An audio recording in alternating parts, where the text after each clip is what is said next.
দর্শক, গতকাল তো এই ভিডিও দেখেছেন। অভিষেক ব্যানার্জি সিজিও কমপ্লেক্সে গিয়েছিলেন ইডির ডাকে, কিন্তু উনি যখন বের হচ্ছিলেন তখন ওনার সঙ্গে ওনার ঘনিষ্ঠ কয়েকজন ছিলেন। তাদের মধ্যে ওই যে দেখছেন লাল জামা পেছনে, নাম হচ্ছে মইদুল ইসলাম, যেটা খবর যে ওনাকে আজকে রাজ্যের পুলিশ গ্রেপ্তার করেছে। প্রিয় দর্শক, আমি শফিকুল ইসলাম এবং আপনারা দেখছেন আরামবাগ টিভি। কি কেস? কেসটা পুরনো 2022-এর, যেটা বলা হচ্ছে। কেসটা হচ্ছে আত্মহত্যায় প্ররোচনা। একটা কেস হয়েছিল, ওনার নাম ছিল। তো সেই কেসটাতে পুলিশ এখন জোর কদমে তদন্ত করছে। তো ওনার নামটা দেখতে পেয়ে পুলিশ গ্রেপ্তার করেছে। এখন অভিষেক ঘনিষ্ঠ একজন গ্রেপ্তার, তার মানে অভিষেকের চারপাশটা আরও ফাঁকা হচ্ছে। এমনিতেই ফাঁকা হয়ে গেছে। যিনি ওনার পিএ, তিনিই তো কোথায় কে জানে, তার নামে তো গ্রেপ্তারি পরোয়ানা জারি হয়েছে। আশপাশ এমনিই ফাঁকা। আর এই ফাঁকা হয়ে যাওয়ার সুযোগে নাকি মইদুল ইসলাম আরও ঘনিষ্ঠ হওয়ার চেষ্টা করছিলেন অভিষেকের।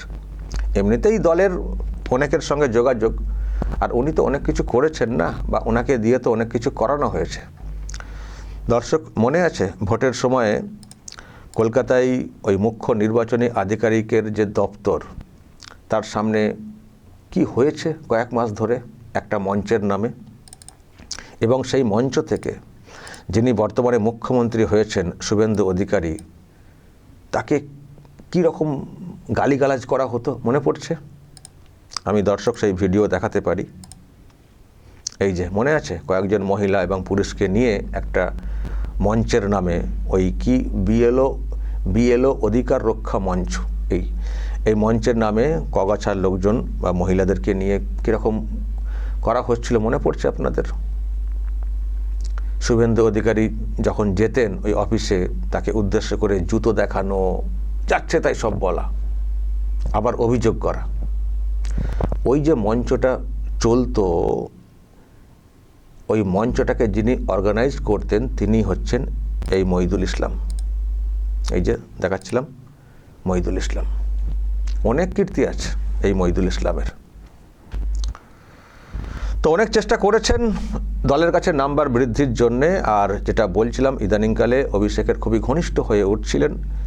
এটাও খবর দর্শক, ওই যে সোনারপুরে গিয়েছিলেন অভিষেক ব্যানার্জি কদিন আগে, যেখানে উনি ডিম থেরাপিটা নিয়েছেন, সেই পুরো প্রোগ্রামটাও নাকি এই মইদুল ইসলামই অর্গানাইজ করেছিলেন। এবং অভিষেকের মাথাতে ওই যে হেলমেট, যেটাকে নিয়ে প্রশ্ন তৈরি করা হচ্ছিল যে এই হেলমেট কোত্থেকে এলো, তো ওই হেলমেটটাও নাকি এই মইদুল ইসলামই ব্যবস্থা করে দিয়েছিলেন। তো খুব চেষ্টা করছিলেন এখন খুবই ঘনিষ্ঠ হয়ে ওঠা এবং ওনাকে সাপোর্ট করা। তো যাই হোক, জানি না সেই বিষয়টা কতটা সফল হবে আগামী দিনে। আর দলটাই বা কী আছে, মানে দলটাই বা কতদিন থাকবে, এটাই তো এখন প্রশ্নের। তো ওনার অনেক আশা ছিল যে অভিষেকের ঘনিষ্ঠ হয়ে, আমি এটাও শুনছিলাম উনি নাকি ওই যুব যে সেকশনটা টিএমসির, তার দায়িত্বে আসতে চাইছিলেন বা আসবেন, এরকম একটা স্বপ্ন দেখছিলেন। খুবই স্বপ্ন বড় হচ্ছিল আর কি। ওই বিএলও অধিকার রক্ষা মঞ্চের নামে শুভেন্দুকে হেনস্থা করা, যাচ্ছে তাই বলা, আর এসআইআরকে গুলিয়ে দেওয়ার চেষ্টা। সারাক্ষণ এসআইআরের বিরুদ্ধে, বিএলওদের এই সময়ের মধ্যে কাজ হবে না। বিএলও বলতে ওই তো হাতে গোনা কয়েকজন বিএলও।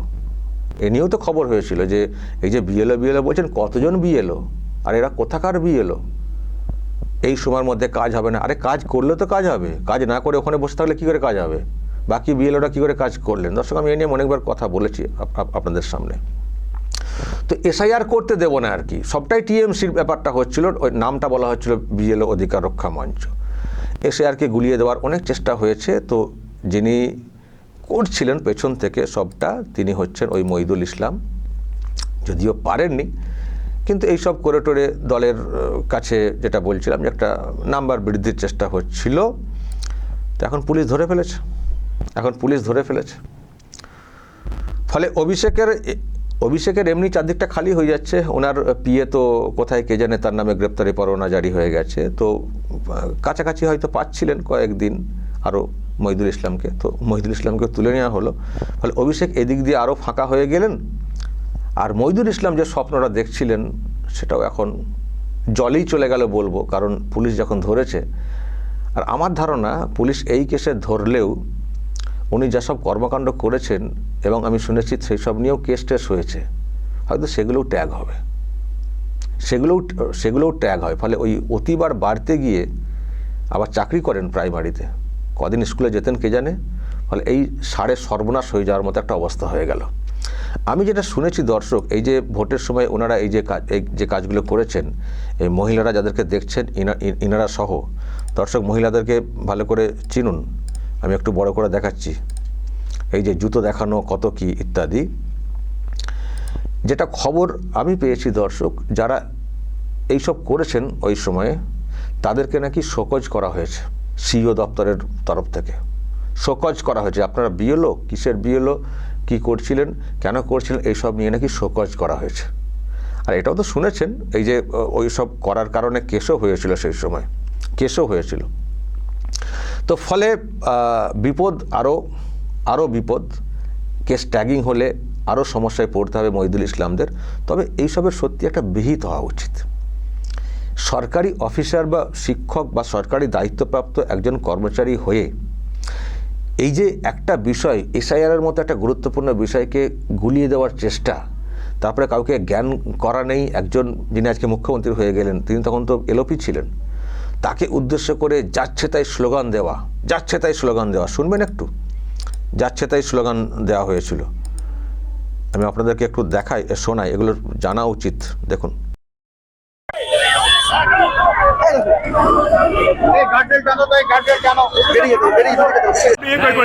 এটা তো ওরা স্থায়ী, আর একদিন তো অফিস শিফট হয়ে যাচ্ছে সেন্ট্রাল গভর্নমেন্ট।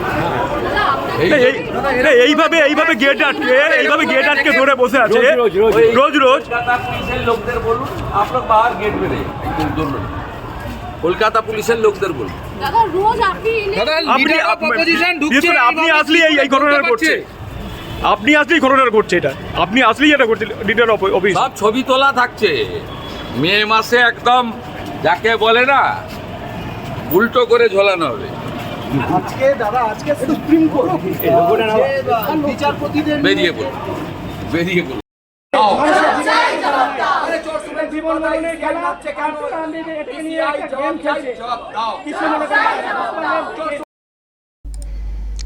যাচ্ছে তাই বলেছেন। তো ওই যে শুভেন্দু অধিকারী যে কথাটা বলেছিলেন, যে যেটা করছেন করতে দিন, ছবি সব তোলা থাকছে। তো এখন যা দেখতে পাচ্ছি ছবি ধরেই তো কাজ হচ্ছে। যেসব ছবি উঠেছে তাদেরকে শোকজ করা ওদিক থেকে হচ্ছেই, আইনি প্রসেস অন্যভাবেও চলছে। আর পুরনো যেসব ব্যাপার স্যাপার আছে কোনো কিছুতেই ছাড় নেই, সব দেখো, খতিয়ে দেখো আর ধরো, এখন ধরে ফেলা হয়েছে মইদুল ইসলামকে, ধরে ফেলা হয়েছে। দর্শক বলবেন যদি আপনাদের এই নিয়ে আরও কিছু বলার থাকে, অবশ্যই বলবেন, যা বলার কমেন্ট বক্সে বলবেন এবং নজর রাখবেন আরামবাগ টিভিতে।